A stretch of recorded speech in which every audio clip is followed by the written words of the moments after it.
तो भाई मेरा नाम है अजय सिंह। मैं पिछले 1.5 साल से 300 से ज़्यादा बच्चों को मेंटर कर चुका हूँ। मेरी खुद की जेईई मेंस है, जेईई एडवांस में डिसेंट रैंक आई है और मैं आज एनआईटी में बैठा हूँ। तो यार ये 3.5 साल के पूरे सफर में कुछ ऐसी गलतियां मैंने करी हैं, कुछ गलतियां मैंने बच्चों की देखी हैं करते हुए। तो वही गलतियों और ब्लंडर्स के बारे में तुमको बता रहा हूँ। सिर्फ और सिर्फ 4 या 5 मिनट की वीडियो होगी।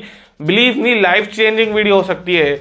ध्यान से देख लेना, क्योंकि अभी तुम्हें लग रहा है कि मैं तो भैया सब कुछ बढ़िया कर रहा हूँ, नोट्स बढ़िया बन रहे हैं, थ्योरी अच्छी हो रही है, टीचर की मैं सुन रहा हूँ, आगे चल के बड़ा पछता रहे होगे। सबसे पहली और सबसे बड़ी मिस्टेक आ रही होती है तुम लोग की, जो हर बच्चा कर रहा होता है। वो क्या कर रहा होता है, उनके पास अगर 3 सब्जेक्ट है पीसीएम, तुम 10 घंटे पढ़ रहे हो तो तुम क्या कर रहे हो, फिजिक्स को भी उतना ही टाइम दे रहोगे, केमिस्ट्री को भी और मैथ्स को भी। ये जो सब्जेक्ट है अगर आखिरी के दिन तुम्हारे बचे हैं, तुम्हारे पास सिर्फ और सिर्फ 60-70 दिन बचे हैं जेईई मेंस के फर्स्ट अटेम्प्ट के, तो ये जो सब्जेक्ट है ये तुम्हारा लेस आउटपुट वाला सब्जेक्ट है भाई। तुम इसमें कितना भी इनपुट लगा लो, तुम्हें आउटपुट एक मिनिमम अमाउंट तक ही मिल पाएगा। उसका question JEE advance, JEE mains में काफी कठिन आ रहा होता है। कोई चांसेस नहीं है तुम 150 क्वेश्चन लगाने के बाद भी मैथ्स का, जेईई मेंस का क्वेश्चन करके आ जाओ। अब इसका मेरा ये कहने का मतलब नहीं है जिसको मैथ्स आती है वो करना छोड़ दे।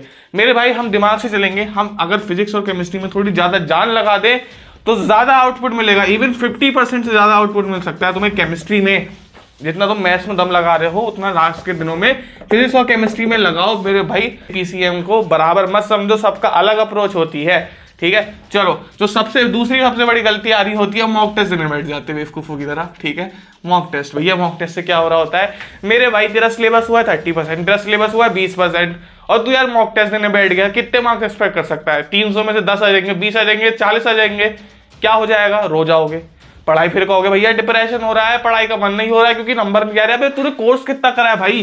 30% कोर्स तू करके बैठा है, 40% तू कोर्स करके बैठा हो। जितना तूने कोर्स करा है उसमें तूने कितने प्रॉब्लम सॉल्व करे हैं और कितनी तूने लेक्चर देखे हैं?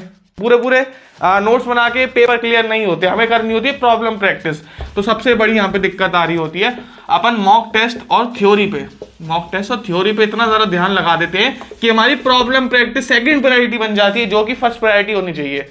तभी मैं कहता हूं कुछ ऐसे बैचेस हैं, कुछ ऐसे कोर्सेज, जैसे वन शॉट वीडियोस हैं यूट्यूब पे, मंथली सीरीज, बाउंस सीरीज, कुछ पेड क्रैश कोर्सेज जैसे आरबीसी हो गया तुम्हारा, रैंक बूस्टिंग कोर्स है एटीबी स्टार का। ये बहुत ही शानदार कोर्स है। इसमें 2 बैचेस हैं, स्टार बैच और एक नॉर्मल बैच। अगर तुम वन शॉट वीडियो से नहीं कर पा रहे हो, तुम्हारे पास डिसिप्लिन नहीं है, तुम एक स्ट्रक्चर नहीं फॉलो कर पा रहे हो, तो भाई आरबीसी कोर्स तेरे लिए बेस्ट रहेगा। क्योंकि अभी के टाइम में तुम फुल लेक्चर देखने बैठ गए तो मेरे भाई खुद बताओ, तुम्हारे पास फर्स्ट टाइम में 60 दिन है, कितना कर पाओगे? तो तेरे टीचर है वो तो कहता रहेगा कि पूरा देखो, फरवरी के एंड तक तेरा कोर्स लेके जाएंगे।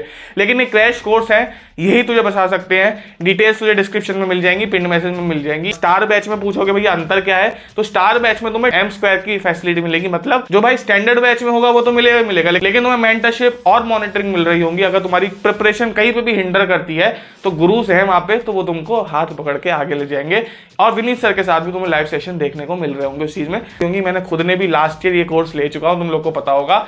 बहुत शानदार रहा था मेरे लिए। तो जो भाई हमारा थर्ड ब्लंडर आ रहा होता है, वो भाई सब बच्चा कर रहा होता है, हर बच्चा कर रहा होता है। क्या करता है भैया, PYQs जो मोस्ट रेलेवेंट क्वेश्चन है जेईई मेंस की प्रैक्टिस के लिए, तो वो क्या करते हैं, हम अपने निगलेक्ट कर देते हैं, ठीक है, एकदम छोड़ देते हैं कि PYQs तो बाद में कर लेंगे। अरे मेरे भाई तेरे पास टोटल अराउंड 5000 से लेके 4000 के आसपास PYQs होंगे। अगर तू सारे मिला लेगा तो तुझे लगता है अगर तू 5 से लेके 6000 क्वेश्चन सॉल्व कर रहा है तुझे किसी और मटेरियल की जरूरत होगी? नहीं पड़ेगी। तुझे 5-6 हजार क्वेश्चन ही इतने सारे PYQs है, तुझे ना तो किसी मॉड्यूल्स की जरूरत है ना किसी DPPs की जरूरत है, ठीक है। तेरे पे PYQs इतने पड़े हैं, तुम कहोगे भैया PYQs बनते नहीं है, अगर लेके बैठ जाओ तो उसका भी तरीका है मेरे पास। तुम्हारे पास डीसी पांडे किताब है, जस्ट फिजिक्स का एग्जांपल ले रहे हैं, मैथ्स में सिंगेज हो जाएगी और केमिस्ट्री में एमएस शॉन। तुम्हारे पास डीसी पांडे किताब होगी।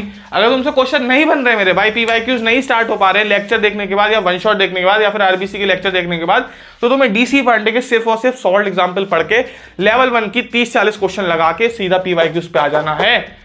फिजिक्स और केमिस्ट्री में ये अप्रोच बेस्ट रहेगी। मैथ्स में तुम और प्रैक्टिस के लिए मॉड्यूल्स कर सकते हो, लेकिन फिजिक्स और केमिस्ट्री में you can skip the modules. चलो फिर लाइक कर देना ऐसी वीडियोस के, सब्सक्राइब कर देना और डिस्क्रिप्शन चेक कर लेना। Bye bye, see you, Tata.